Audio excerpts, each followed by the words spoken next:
You've been using the wrong deck your entire life. Let me explain. We've all seen the countless YouTube videos of YouTubers saying that this is the new best deck, and if you use this deck, you will never lose again. You probably tried countless of these decks, and you never had any success. You're sitting there thinking like, oh, this guy just sucks. He has no clue what he's talking about. I've had drastically more success with my Mega Knight, E-Wiz, Sparky Cycle deck, and you're probably right. The thing is that people always forget that there's a lot of skill involved in winning games. It's not just the deck you're using. More importantly, there's skill with the certain deck that you're playing that determines if you're going to win or not. The reason why you're probably winning more games with your mid-ladder Menace Cycle deck is because you just know how to use it better than you know how to use some of these better decks. But here's the problem. You know that your deck sucks. That's why you're trying to change it in the first place. Since you watch a lot of our videos, you know that you have to transfer the familiarity you have with that old crappy deck onto a great new deck to unlock your full potential. However, you can't just choose any deck.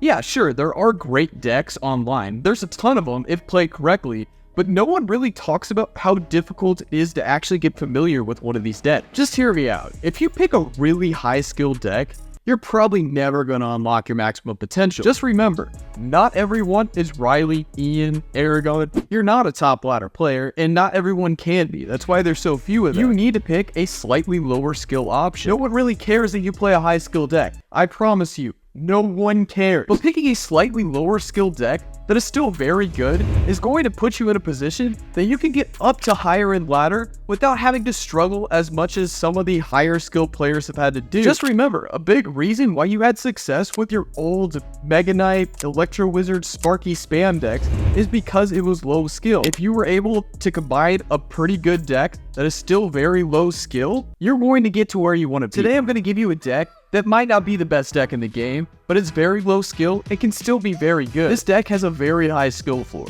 which means that you're going to be able to use it and you're going to be able to get pretty high in ladder without having to struggle too hard. This deck is just really easy to learn and it will take you pretty far in the game. So I highly recommend using this deck in your battles in Clash Royale. Now that we got that out of the way, I'm going to go card by card and explain how each one of these cards fits into the deck. After that, I'm going to give you a couple of tips that I have learned while playing this deck so you can get even better with it in a quicker amount of time. The first card in the deck is the Evolved Royal Recruits. The Evolved Royal Recruits is basically what this deck is built around. We're talking split lane pressure to the max. The split lane pressure in this deck is absolute insanity. You're going to be able to rush people as quick as possible. The Evolved Royal Recruits allows you to kill tanks. It allows you to basically just cause a crap ton of pressure, and your opponent is going to have to spend a ton of elixir trying to kill them. The second card in the deck is the Evolved Firecracker. Honestly, the Evolved Firecracker is the most important card in this deck. It is the only air targeting troop, besides technically the Goblin Gang later, but it is basically the main air defense in this deck. That might sound scary, and it is scary. It's terrifying. You're probably going to lose to a lot of air counters. With that being said, it's also the only splash unit inside of your deck. This deck might have a ton of split lane pressure, but it is terrible against swarms, and it is terrible against air. Make sure that your Firecracker stays alive. The third card in the deck is the Wall Breakers. The Wall Breakers are there to cause a bunch of split lane pressure, just like I said with the Evolved Recruit. These Wall Breakers connect a ton inside of this deck. Your opponent's going to be spending all of their elixir, try to kill the Evolved Recruits, try to kill the spammy cards that I'm going to talk about later, and these wall breakers tend to just leak through all the time and get 500 damage when your opponent isn't even expecting it. The fourth card in the deck is the Skeleton Barrel. The Skeleton Barrel is once again there for pressure. The Skeleton Barrel is there to make your opponent slip up on timing. It is there to just hit the tower when you can't get your Royal Recruits there, can't get your Wall Breakers there. It's just there for pressure. The fifth card in the deck is the Mighty Miner. The Mighty Miner can also be replaced by the Goblin Cage. I tend to put the Goblin Cage in there when I'm facing a bunch of Hog Riders, when I'm facing a bunch of like minor Wall Breakers, decks like that. The Goblin Cage is great for a bunch of pressure. It's great to stop your tanks. It's great to hard counter Hog Riders. But the Mighty Miner is there to kill some of the bigger tanks. It's there to kill your golems. It's there to kill your giants and giant graveyard. It really just depends on personal preference. I prefer the Mighty Miner in most situations because it's a better tank sometimes. But then again, the Goblin Brawler can be a pretty good tank sometimes too. And number 6 is the Fireball. The Fireball can also be replaced by the arrows here. I tend to not do that very often because The arrows can't kill evolved firecrackers, evolved archers, and it can't even get close to killing little princes. Using the fireball over the arrows allows you to kill a lot of troops with the fireball and firecracker shot combo. The arrows might be better against swarms, might be better against goblin barrels, but it's not better against a lot of those medium health mid-range troops. This is once again up to personal preference, but I would highly recommend using the fireball over the arrows. At number 7 is the goblins. The goblins are here to annoy the hell out of everyone. The goblins just do so much damage and they're so cheap. Just another really spammy card that you can split in the middle and just defend with, DPS things down, or just get a ton of damage if your opponent doesn't respond to them. And the 8th and last card is the Goblin Gang. The Goblin Gang is once again a card that you can split and do a ton of damage in both lanes if your opponent does not respond. It is once again a card that you can split in the middle and get damage on both sides with the Evolved Recruit. It is another card that your opponent is going to have to always respond to, or else it'll get a ton of damage. If you haven't quite understood yet, this deck is built around split lane pressure, and if your opponent doesn't have enough to stop it,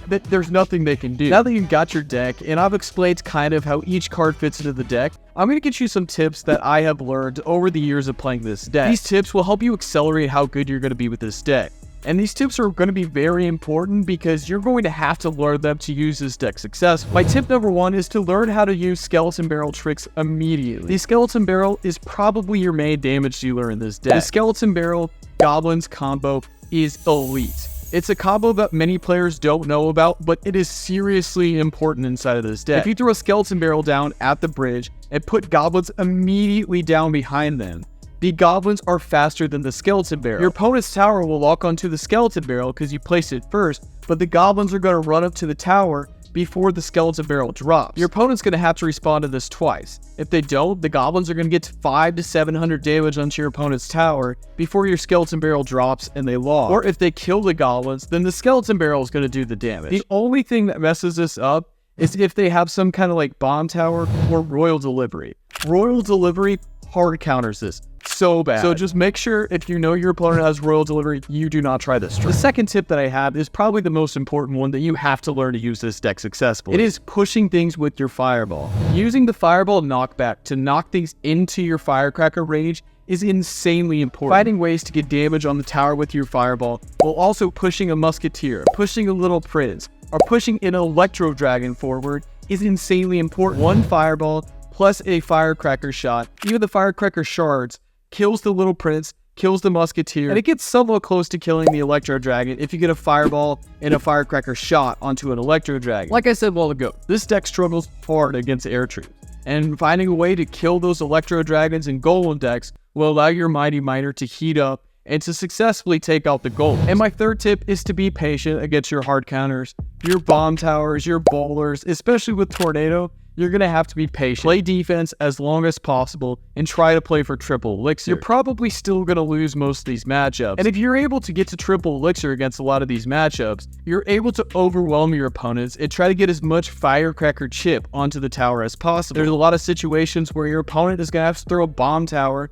towards the side instead of in the middle, which allows you to push the other side even harder. This is going to be insanely important because you have to win about 50% of these hard counter matchups to be successful long-term with the deck. I'm not expecting you to beat these matchups, especially at the beginning, but long-term, you're going to have to find a way. All right, guys, this is a really easy deck to use, and it's going to give you a lot of success. Just try it out, and please tell me in the comments how successful you were with it.